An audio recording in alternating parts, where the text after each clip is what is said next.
அவர்களே, இந்த நிகழ்வுக்கு வருகை தந்திருக்கின்ற முக்கியமான பிறந்தவர்களே, இலங்கை தமிழரசு கட்சியினுடைய உறுப்பினர்கள், செயற்பாட்டாளர்கள், கட்டிய தமிழ் கட்சி தலைவர்கள், தந்தை செல்வாவினுடைய அபிமானிகள் அனைவருக்கும் வாழ்த்துதல்கள் சொல்லி, இந்த நினைவு பேருரை வருடம் தந்தை செல்வாவினுடைய நினைவு நாளாகிய ஏப்ரல் 26ஆம் தேதி நடைபெறுவது உங்களுக்கு தெரிந்த விடயம். இது அவர் மறைந்து 49 வருடங்கள் பூர்த்தியாகிறது. இத்தனை ஆண்டுகளுக்கு பிறகும் ஒரு அரை நூற்றாண்டு காலம் அவர் இல்லாமல் நாங்கள் பயணிக்கிற வேளையிலேயும்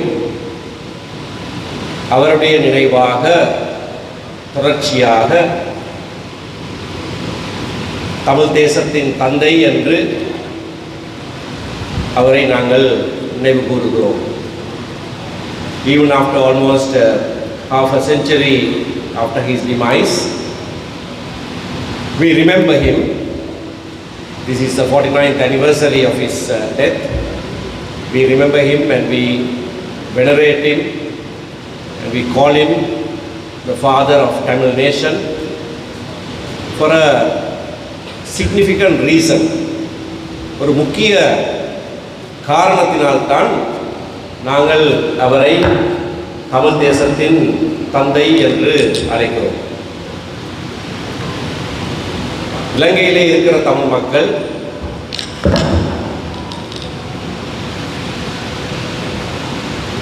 ஒரு மக்கள் அல்லது ஒரு தேசம், ஒரு தேசிய இனம். மக்கள் என்பதுதான் சர்வதேச சட்டத்திலே சொல்லப்படுகிற சொல். அது தமிழிலே சொல்லுகிற போது வெறுமனே மக்கள் என்று அதனுடைய முக்கியத்துவம் விளங்காமல் இருக்கிற காரணத்தினாலே அதனுடைய உட்கருத்து நாங்கள் ஒரு தேசம் என்று சொல்லுகிற போது எங்களுக்கு சுய நிர்ணய உரிமை உண்டு என்று ஆரம்பத்திலேயே தமிழ் மக்கள் சார்பிலே அந்த கருத்தை, அந்த எண்ண கருவை விதைத்தவர் அவர். ஆகையினால்தான் அவர் தந்தை செல்வா என்று அழைக்கப்படுகிறார். He is called the father of the nation because he is a person who from among the Tamil people first sowed the seed of thought that we are a nation or a people.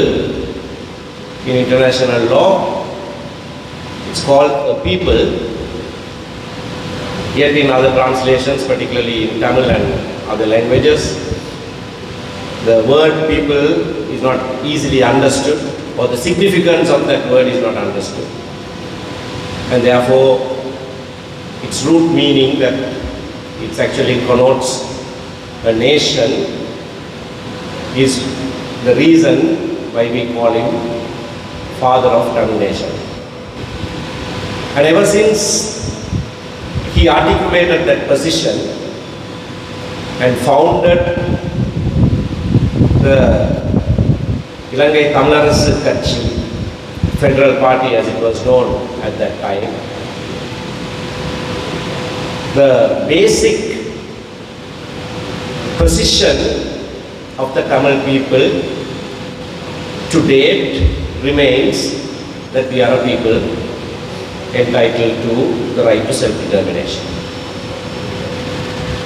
அந்த கருவை அவர் விதைத்த நாளிலிருந்து இன்று வரைக்கும் நாங்கள் ஒரு மக்கள் அல்லது நாங்கள் ஒரு தேசம், எங்களுக்கு சுய நிர்ணய உழைத்து உண்டு என்கின்ற நிலைப்பாட்டிலே தமிழ் மக்கள் தொடர்ச்சியாக இருக்கிறார்கள்.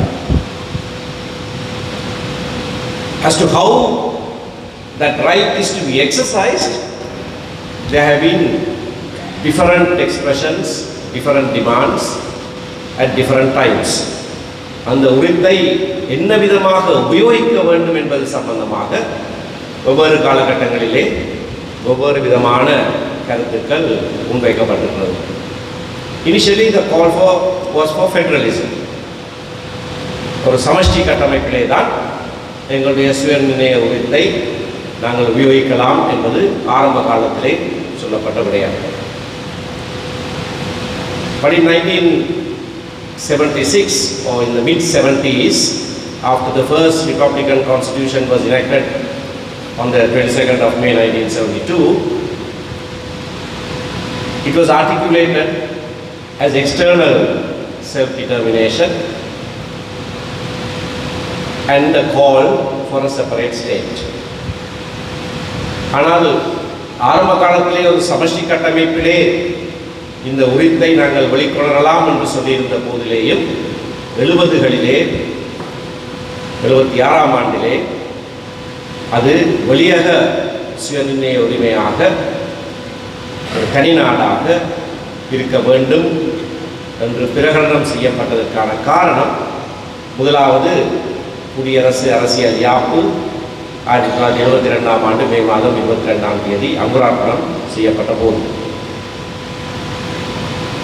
இந்த நாட்டிலே இருந்து, நாட்டின் தேசிய வாழ்க்கையிலே இருந்து நாங்கள் வெளியே விடப்பட்ட போதுதான், அப்படியானால் எங்களை விட்டு விடுங்கள், நாங்கள் தனியாக செல்லுகிறோம் என்று சொன்னோம். When we were left out of the national life of this country in the first autonomous constitution that was enacted, that was when we said, all right, then you leave us out, let us go our own way. And we all know the history thereafter.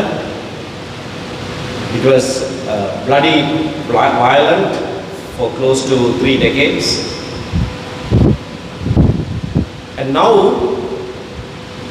almost all, not almost, all Tamil political parties are unison in our call that we must have internal self-determination. நாங்கள் உள்ளக சுயநிர்ணய உரித்தை உபயோகிக்க வேண்டும் என்பதிலே அனைத்து தமிழ் கட்சிகளும் இப்பொழுது ஒரே நிலைப்பாட்டுக்கு வந்திருக்கிறோம். Therefore, it is appropriate that the Thandai Chelva Memorial Trust has invited a person like Professor G.L.P. Iris, who is our orator this morning, to speak, and he will speak on the subject Federalism and the Paths to Constitutional Reform. சமஷ்டியும் அரசியலமைப்பு சீர்திருத்தத்துக்கான வழிமுறைகளும் என்ற தலைப்பிலே பேசுவதற்கு பேராசிரியர் G.L.P. Iris போன்ற ஒருவரை தந்தை செல்வா அறக்கட்டளை அழைத்திருப்பது முக்கியமான ஒரு தருணம். Professor P. Iris, as we all know, together with Dr. Neelan Thirichelvam, formulated a very important document during President Chandrika Bandaranaike Kumaratunga's time. ஜனாதிபதி சந்திரிகா குமாரதுங்க பண்டாரநாயக்க அவர்களுடைய காலத்திலே கலாநிதி நீலன் திருச்செல்வத்தோடு இணைந்து ஒரு முக்கியமான ஆவணத்தை தயாரித்தவர் என்பது எங்கள் அனைவருக்கும் தெரியும். Thereafter, in negotiations with the Liberation Tigers of Tamil Nadu, in the Oslo Declaration, he led the Sri Lankan delegation, and there was an agreement that based on the concept of internal self-determination, the parties will explore the settlement based on federal model. சமஷ்டி அடிப்படையிலான தீர்வை நோக்கி, அதாவது உலக சுயநிர்ணய அடிப்படையிலே தரப்பினர் ஆராய்வார்கள் என்பது ஒஸ்லோவிலே ஏற்படுத்தப்பட்ட ஒரு இணக்கப்பாடு. அதிலேயும் பேராசிரியர் ஜிஎல் பீரிஸ் அவர்கள் தான் இலங்கை அரசாங்கத்தினுடைய தூதுக்குழு தலைவராக இருந்தவர். So in today's context, there is no better person to speak on this subject, and we warmly welcome you, sir, to address this gathering this morning, and I am sure your articulation will not just be in this hall, but it will be carried far and wide and be a voice that will resonate for a long time to come. இன்றைக்கு நீங்கள் செய்ய போகிற இந்த பேருரை இந்த மண்டபத்துக்குள்ளே மட்டும் அடங்கிவிடாமல் நீண்ட காலத்துக்கு இது தொடர்ச்சியான ஒரு குரலாக அமையும் என்பதில் எனக்கு சந்தேகமில்லை. உங்களை மனப்பூர்வமாக இந்த நிகழ்வுக்கு நாங்கள் அழைக்கிறோம். Therefore, without any further ado, may I conclude by welcoming all of you who have taken time to be present here this morning. Thank you. வேறு விடயங்கள் பற்றி பேசாமல் இந்த காலை வேளையிலே இதற்கென்று நேரம் ஒதுக்கி வந்திருக்கிறவங்க அனைவரையும் வரவேற்று அமைகிறேன். நன்றி.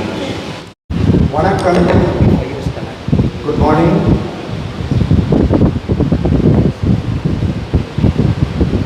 I would like to greet the people of Jaffna by invoking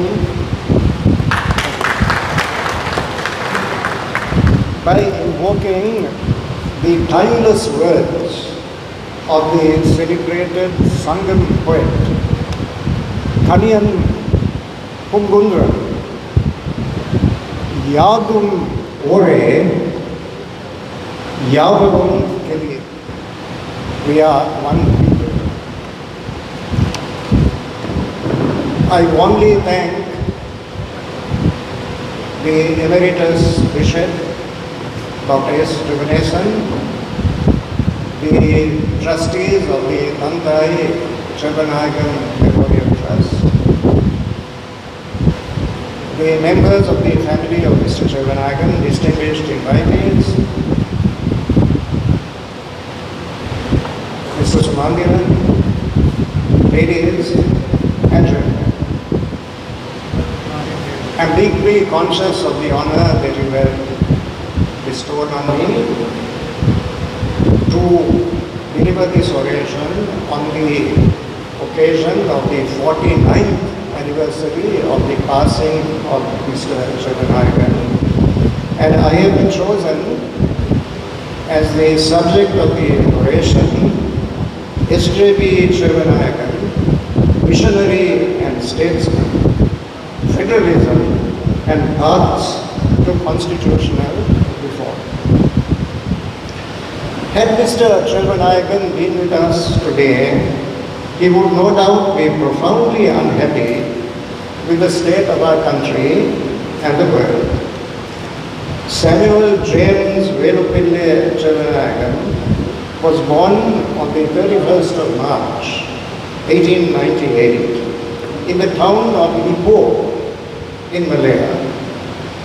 When he was 4 years of age, he was sent by his father, along with his mother, for the purpose of his education to Tilippally, a traditional village at the northern tip of Sri Lanka, or Ceylon as the country was then called, in close proximity to the port of Kakasanture.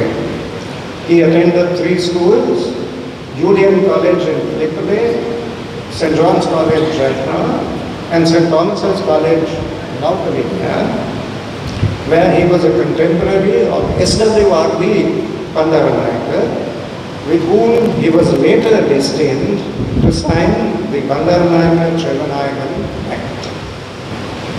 He graduated in science as an external student of the University of London in 1918. In 1927, he married Emily Grace Kumarakulasinghe, daughter of the Maniyagara, or administrative chief for the area appointed by the colonial government. He had 4 sons and a daughter. His son, S.C. Chandrahasan, worked closely with me during my time as foreign minister on the subject of repatriation of refugees from India. Mr. Chandrahasan's wife, Nirmala, daughter of Dr. E.M.V. Naganathan, was a colleague of mine on the academic staff of the University of Colombo. Mr. Chelvanayakam first contested the Kankatanture constituency at the parliamentary election of 1947. His was a long and distinguished parliamentary career. He resigned from his parliamentary seat in opposition to the first Republican Constitution of 1972, but was re-elected overwhelmingly at a by-election in 1975. He died on the 26th of April, 1977. There are many strong attributes which shine through his life and career. He consistently showed courage and capacity for endurance. He had no hesitation in resigning from employment which gave him comfort and security to look after a younger brother who was seriously ill. As his son-in-law, Professor A.J. Wilson, remarked, he learned to move in 2 words. A product of missionary schools, he was a devout Christian who never changed his religion for political gain. He was quite definitely a Hindu by culture and never wished to own a house in Colombo for fear that his children would be alienated from their roots. Gentle and self-effacing by disposition, he manifested the steel in his character by not flinching from tough decisions, never giving in to expediency. Differences of principle with Mr. G.G. Ponnavalam, the leader of the All Ceylon Tamil Congress, of which Mr. Chelvanayakam was a principal organizer, led him to break away from the Congress and to form a new party, the Ilankai Tamil Arasu Katchi, or the Federal Party. During the disturbances in March and April 1958, he was charged in the magistrates' court in Batticaloa and sentenced to a week's imprisonment. He was also subject to house arrest, but he never resorted to violence and used satyagraha to make his voice heard. When in 1961 he was medically advised to travel to the United Kingdom for surgical treatment, he had to be escorted to the airport by the police because he was still under detention. Although physically frail and ailing in health during his final years, he lost none of the indomitable spirit which typified his entire life. At the core of political convictions he held sacrosanct was his unremitting commitment to federalism. A moment of fruition in his life was the formation of the Federal Party, the Ilankai Tamil Arasu Katchi, on the 18th of December 1949. Contrary to popular belief, however, federalism in our country had its origin in issues which were not connected with ethnicity. At its inception, this had to do with the aspirations not of the Tamils but of the Kandyan Sinhalese. The Kandyan National Assembly, in its representations to the Donovo Commission in 1927, declared, "Ours is not a communal claim or a claim for the aggrandizement of a few. It is the claim of a nation to live its own life and realize its own destiny." Mr. S.W.R.T. Bandaranaike, soon after his return from Oxford, as a prominent member of the Ceylon National Congress, was an ardent advocate of federalism.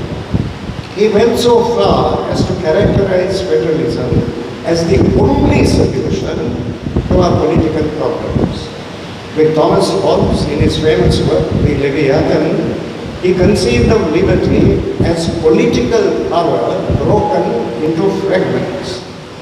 Bandaranayake went on to state in a letter published in the Morning Leader on the 19th of May 1926, the two clashing forces of cooperation and individualism, like that golden thread which Walter Pater observed in the works of the painters of the Italian Renaissance, run through the fabric of civilization, sometimes one predominating, sometimes the other. To try and harmonize the two has been the problem of the modern world. The only satisfactory solution yet discovered is a federal system. Those were the reflections of S.W.R.D. Bandaranayake in 1926. Federalism had a strong ideological appeal from a Marxist-Leninist perspective. The constitutional proposals addressed by the Communist Party of Ceylon to the Ceylon National Congress on the 18th of October 1944 go very far indeed. They envisioned the Sinhalese and the Tamils as two distinct nations, or, as Mr. Sumathiran said, historically evolved nationalities. The high water mark of the proposals was the assertion that both nationalities have their right to self-determination, including the right, if they so desire, to form their own separate, independent state.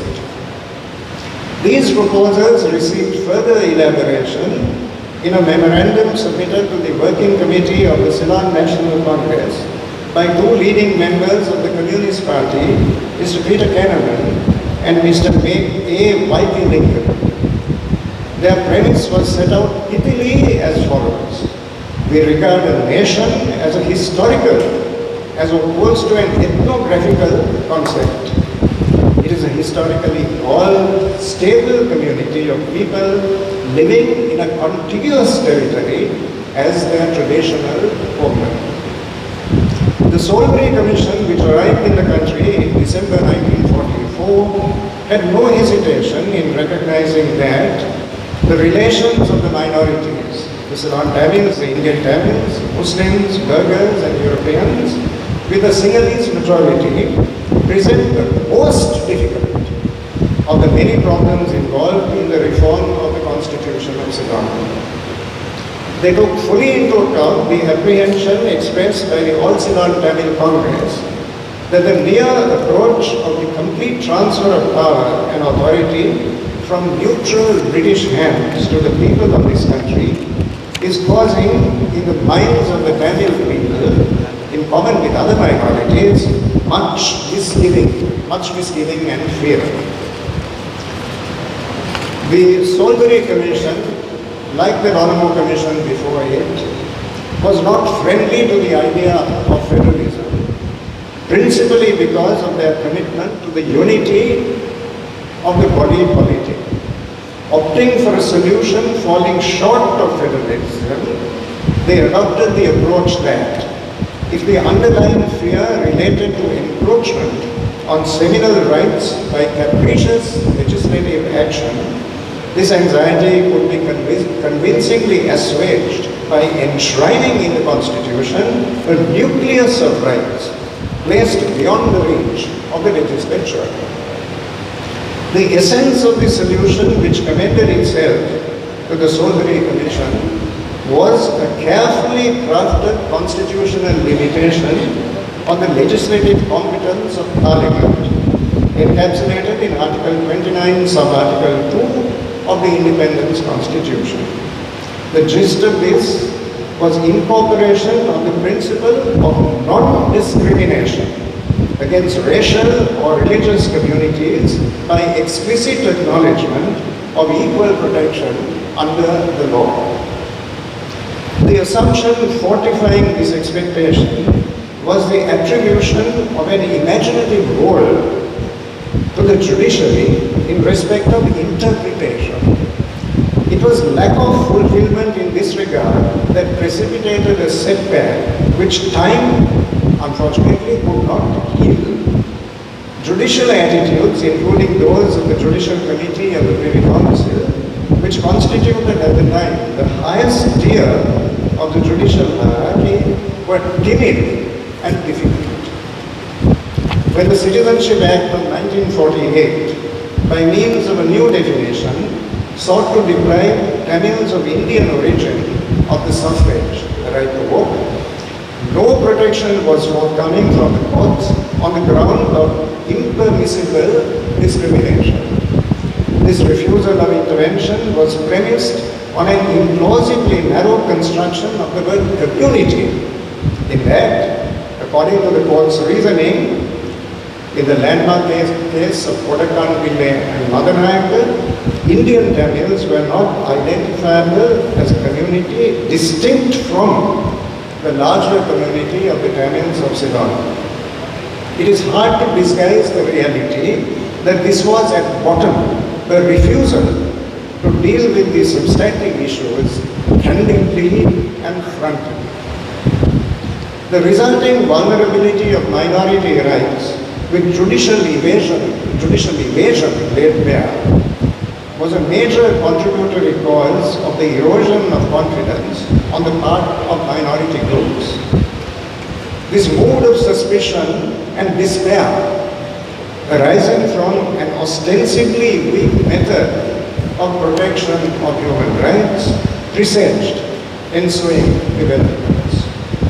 The central theme of this lecture, in honor of a statesman who was an epitome of restraint and moderation, is that the deterioration of ethnic relations, which culminated in a war of unrivaled savagery over a span of 3 decades, was progressive and incremental. There was no inevitability about the denouement. It was gradual and potentially reversible. At several crucial points, there was opportunity to arrest a disastrous trend. These windows of opportunity, however, were not utilized. Extremist attitudes asserted themselves and polarization became the outcome. This trajectory was no doubt met with dismay by far-sighted leaders of the caliber of Mr. Chelvanayakam. The formation of the Federal Party was a turning point, with Mr. S.J.V. Chelvanayakam, King's Counsel, as founder president, and Dr. E.M.B. Naganathan and Mr. V. Navaratnam as joint secretaries. The party embarked on a journey which marked a radical departure from the conventional thinking of the past.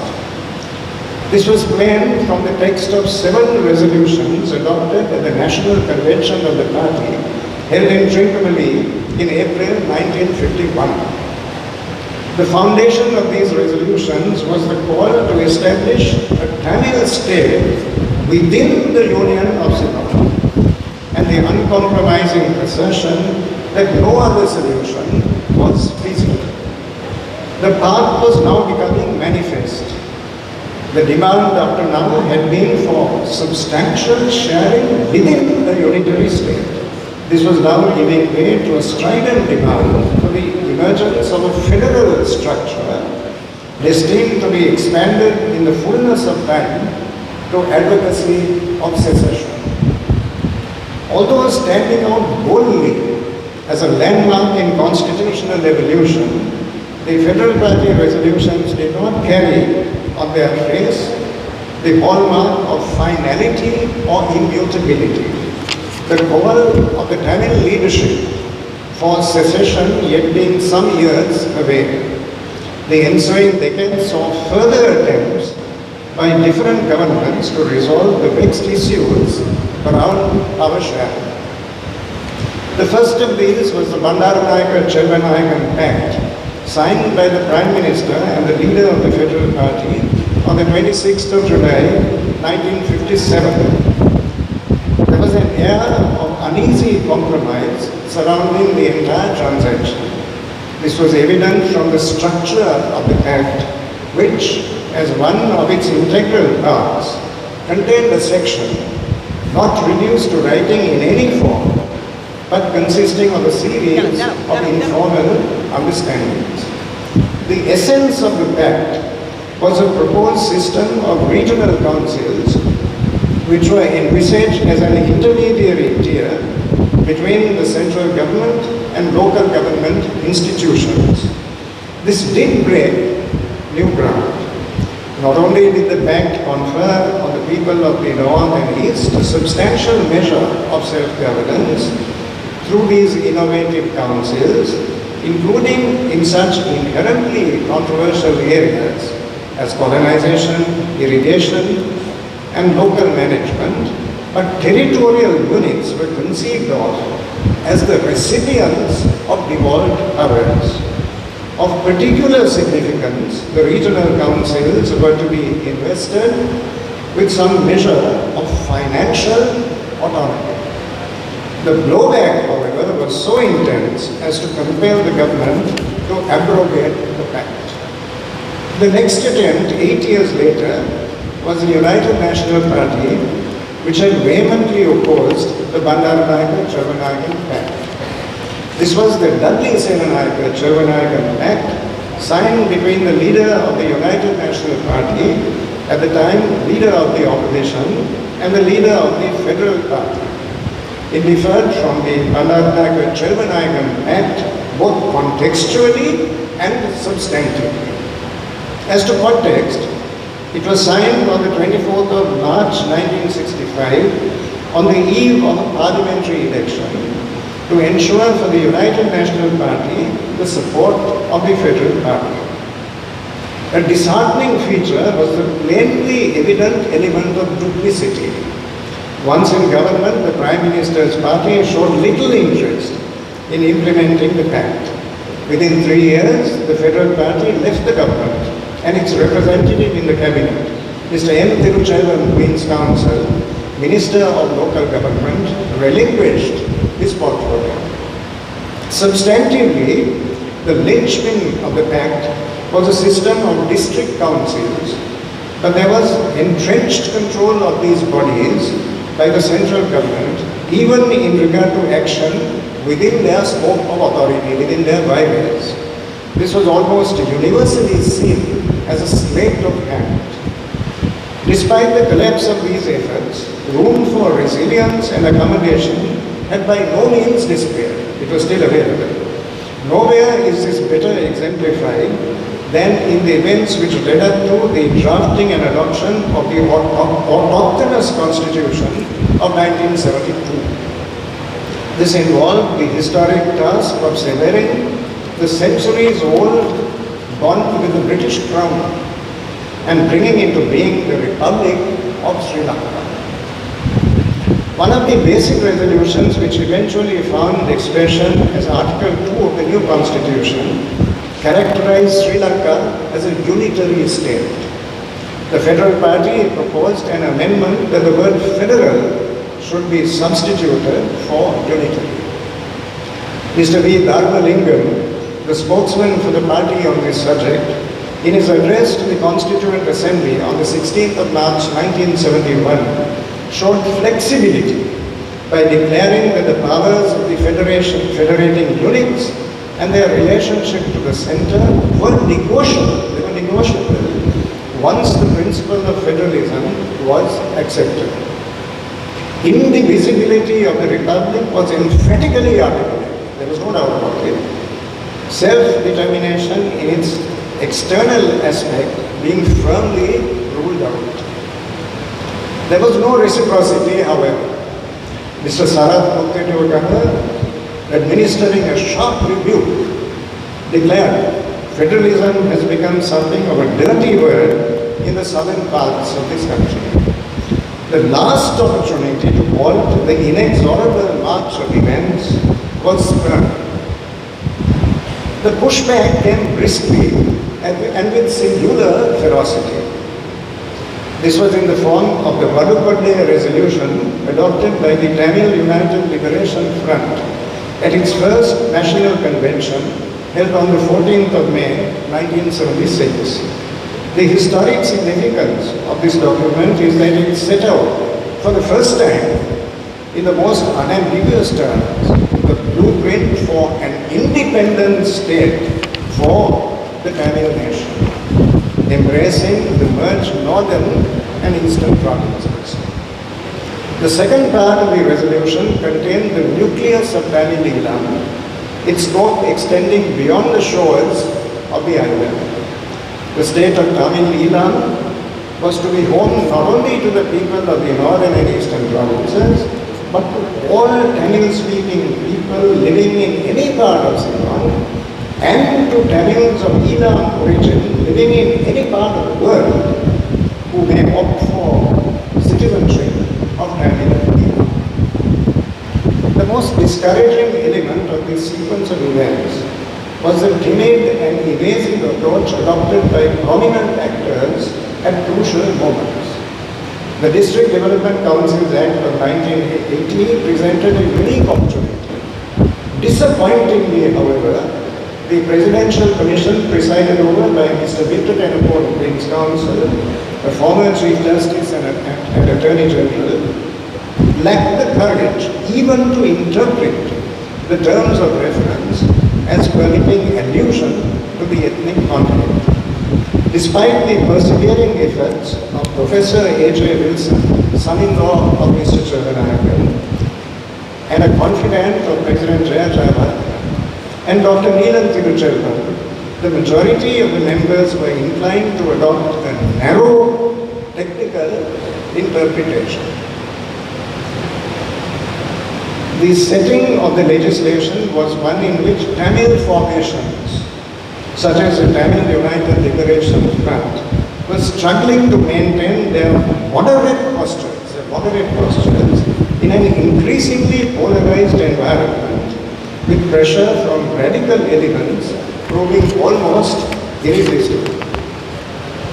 The whole initiative paled into insignificance in comparison with a series of tragic events, including the burning of the Jaffna library during the run-up to the District Development Council elections in the north, and the calamitous events of Black July 1983. Policymakers at a critical juncture had once again let a limited opportunity slip through their fingers. The next intervention occurred in the sunset years of the United National Party administration. This was the Parliamentary Select Committee on the Ethnic Conflict, known after its chairman as the Mangala Munasinghe Committee, appointed in August 1991. The majority report made a detailed proposal which was intended to serve as the basis of a compromise between two schools of thought. One stoutly resisting any idea of merger of the northern and eastern provinces, and the other demanding such mergers as the indispensable basis of a viable solution. An imaginative via media was a concept of the Apex Council, which formed the centerpiece of the majority report. It adopted as a point of departure two separate provincial councils for the north and the east. This dichotomy would characterize the provincial executive as well. Each provincial council would have an executive minister as the head of the board of ministers. However, over and above these, the two provincial councils together would constitute a regional council for the entire northeast region. Although presenting several features of interest as a pragmatic mediating mechanism, the proposal did not enjoy a sufficiently broad support base for implementation. Federalism, integral as it was to the value system which anchored the political life of Mr. Chelvanayakam, defies easy definition.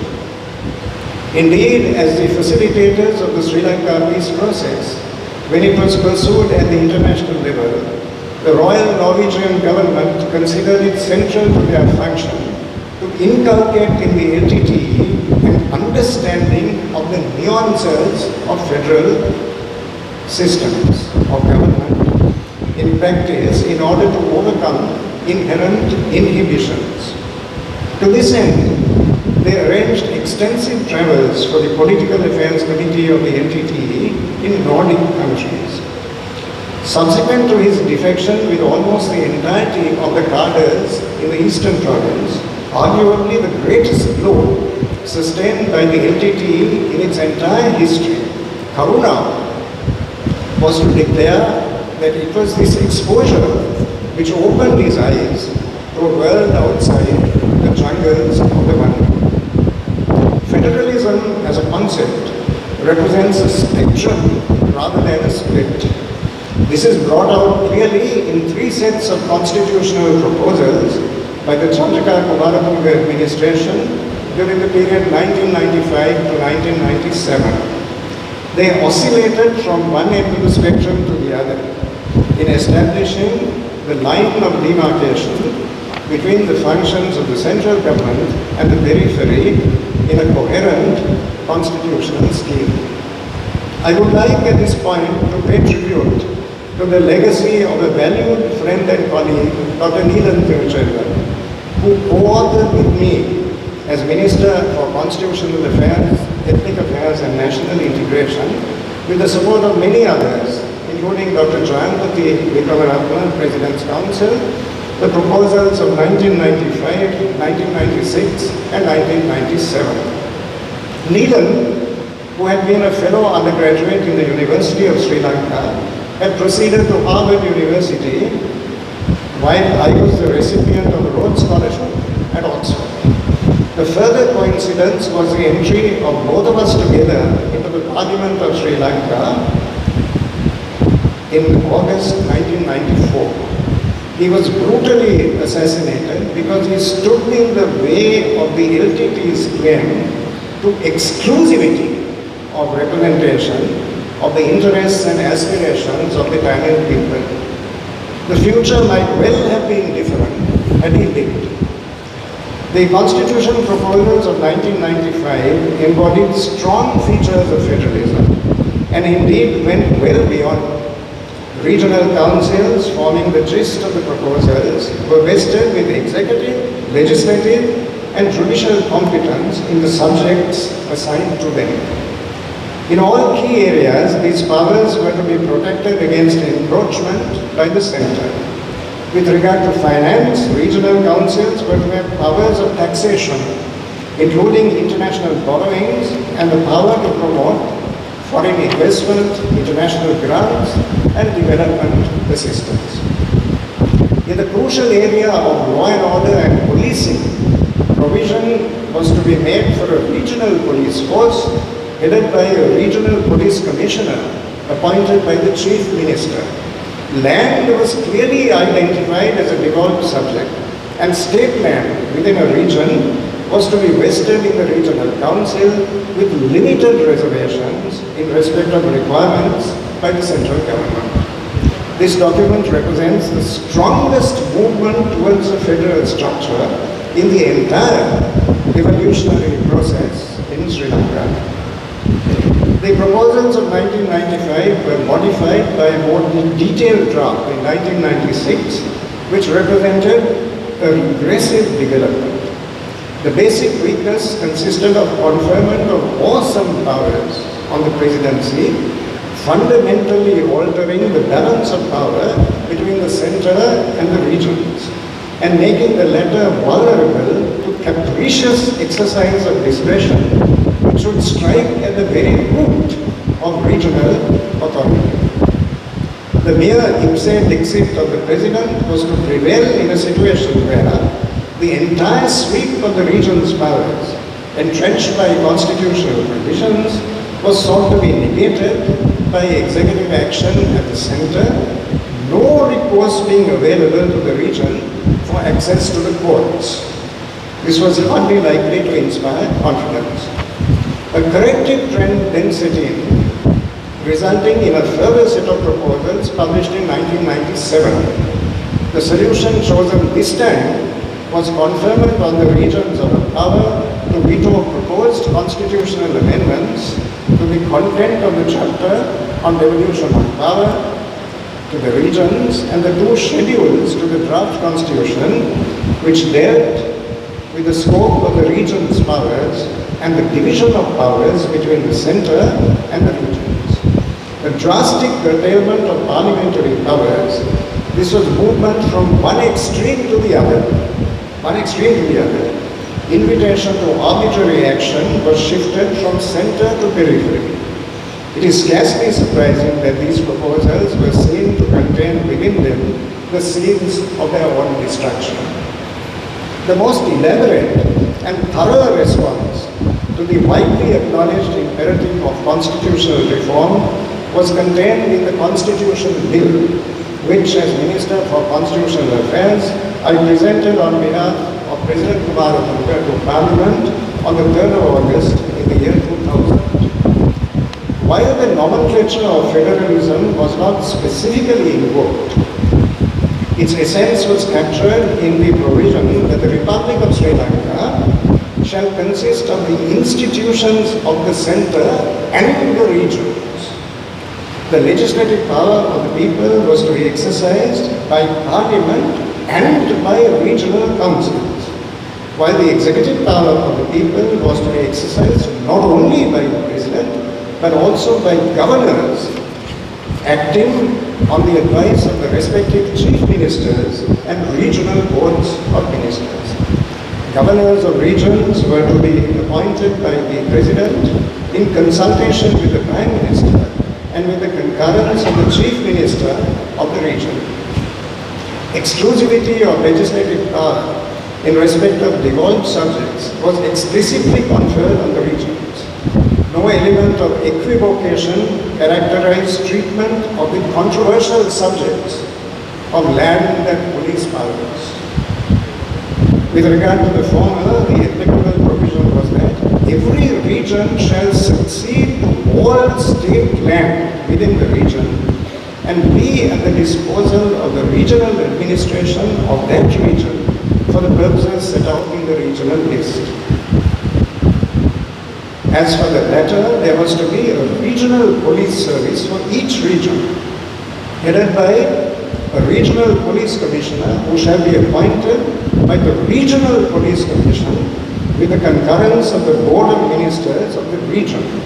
Equally striking on the subject of finance was the amplitude of authority conferred through the consolidated fund of the region. Robust hostility of the LTTE to implementation of these proposals as the core of a constitutional settlement had its gruesome manifestation in the brutal killing of Dr. Ilan Tiruchendu. The chilling effect on the major Tamil formation in Parliament, the Tamil National Alliance, of which Dr. Tiruchendu had been an active member, was overbearing. Compounding the problems was the attitude of the main opposition party, the United National Party, which was disinclined to cooperate after their narrow defeat in the presidential election of December 1999. It was the nation's misfortune that the culture of adversarial politics trumped a national initiative compelling the government to withdraw the bill during the debate in Parliament. It was against the backdrop of failure of the constitutional process that direct negotiations were embarked upon between the government of Sri Lanka and the liberation tigers of Tamil Nadu with Norwegian facilitation in September 2002. The insuperable obstacle, it soon became evident, was the ethos of the LTTE. Dominant in their mindset was the unshakable conviction of military invincibility. In light of this, Prabhakaran saw no necessity to make any significant concession and believed fervently that the state of Tamil Nadu was well within reach. Anton Balasinghe, who represented Prabhakaran in 6 rounds of direct discussions across the world, was the only member of the LTTE delegation with a grasp of the underlying issues.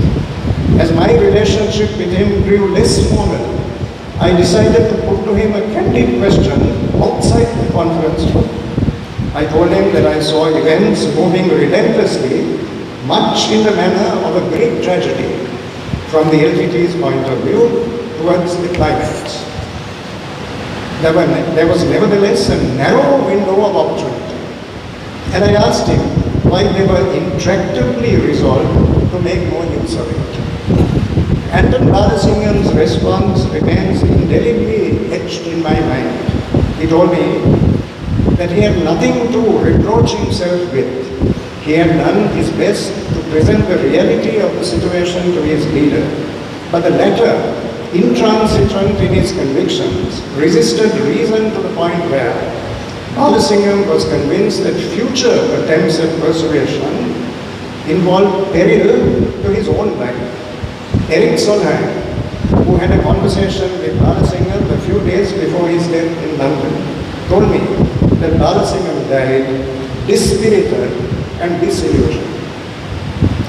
The theory that the LTTE, at a decisive phase of the peace negotiations, deliberately jettisoned the option of external self-determination is total delusion. This was a myth around what came to be known as the Oslo Declaration during the third session of talks in the Norwegian capital.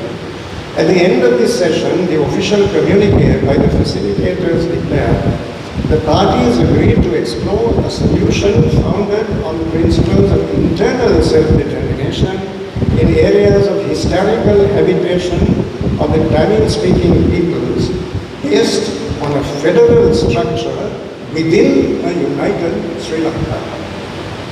The LTT's understanding of internal self-determination, however, was set out with clarity in the following statement. We are prepared to consider favorably a political framework that offers substantial regional autonomy and self-government in our homeland on the basis of our right to internal self-determination. But the sword of Damocles was ever present. The caveat was added with unrelenting emphasis that if this internal element of self-determination is blocked and denied, and the demand for regional self-rule is rejected, we have no alternative other than to secede and form an independent state. The LTT then left wide open the option of external self-determination. They purported to derive authority for their position from the United Nations Declaration in 1970 on principles of international law concerning friendly relations and cooperation among states, and from the judgment of the Supreme Court of Canada in 1998 in the Quebec secession case, a very well-known case. The LTT's rigid stance was expressed with precision in their proposal for the establishment of an interim self-governing authority, ISGA, and the conferment of all-encompassing jurisdiction upon it. The ISGA shall have plenary power for the governance of the Northeast, including powers in relation to resettlement, rehabilitation, reconstruction, and development, including improvement and upgrading of existing services and facilities, raising revenue, including imposition of taxes, revenue, levies, and duties, law and order, and overland. It was added for good measure that these powers shall include all powers and functions in relation to regional administration exercised by the government of Sri Lanka in and for the Northeast. This was in all but name the blueprint of a separate state. This went well beyond the solution which Mr. Chelvanayakam, in his mature judgment, deemed feasible in the political and economic context of our country. Events then seem to be moving rapidly towards an impasse incapable of resolution through dialogue. One final opportunity, albeit in uniquely distressing circumstances, appeared to present a lifeline. This was the tsunami which struck Sri Lanka on Boxing Day, the 26th of December 2004. Since much of the destruction, especially on the East Coast, was in areas controlled by the LTTE, there was the urgent need for a collaborative mechanism between the government and the LTTE to deliver relief and undertake immediate reconstruction. Consequently, a painstaking attempt was made to formulate a pragmatic framework for collaboration, its parameters strictly confined to the matter in hand and devoid of political controversy to the maximum extent possible. President Kumaratunga attached great importance to the resulting P-TONS mechanism, which, in her judgment, held out the last chance for a successful peace negotiation. However, the Supreme Court, in an interim order, struck down vital portions of the agreement dealing with control of resources for urgently required construction and rehabilitation work. The ensuing message was unfortunate in that serious doubt was cast on the capability of structures of the Sri Lankan state to evolve an appropriate mechanism even in the face of as excruciating a disaster as a tsunami which claimed more than 35,000 lives. Despite this unprepossessing trajectory of events, I would make bold to suggest that a sanguine outlook is not entirely unrealistic, and that's not wishful thinking. The basis of my confidence in this regard is my experience over the span of 26 years as a teacher, Dean of the Faculty of Law, and Vice Chancellor of the University of Colombo. It is my firm conviction that the youth of our country are not prey to narrow communal attitudes and prejudices. They are not prey to narrow communal attitudes and prejudices. Relations among the different ethnic communities in the environment of the country's universities are typified by camaraderie rather than mutual acrimony or suspicion. Language certainly is a barrier. I had the occasion to discuss this when I called on the Bishop of Jaffna, Dr. Nahakasan, yesterday. In my own undergraduate days in Peradeniya and Colombo, we made friendships on the basis of shared interests and values and were able to communicate comfortably in the English language. Stratification and compartmentalization are the implacable enemy of the forging of a national consciousness, especially in sentient minds. When, as Minister of Education and Higher Education, I was invited to preside over the annual prize giving at the oldest girls' schools in Sri Lanka and even South Asia, situated in Udupi, I drew attention to the need for greater interaction with peers in the South through activities such as sports, debating, drama, and cultural pursuits. Reciprocally, I spoke to the leadership of schools in the South, urging them to reach out with enhanced vigor to the North to forge bonds which could potentially last a lifetime.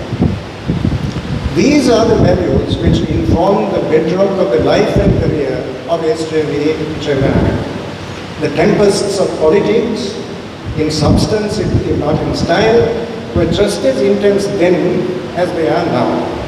But the unwavering strength of what he held sacred, never succumbing to expediency, formed the wellsprings of the fortitude which sustained him through these tempests.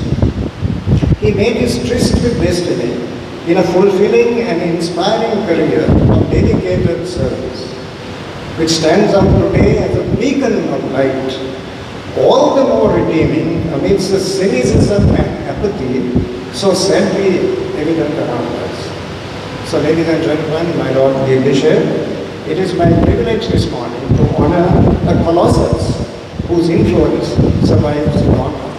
Thank you very much. Nandri.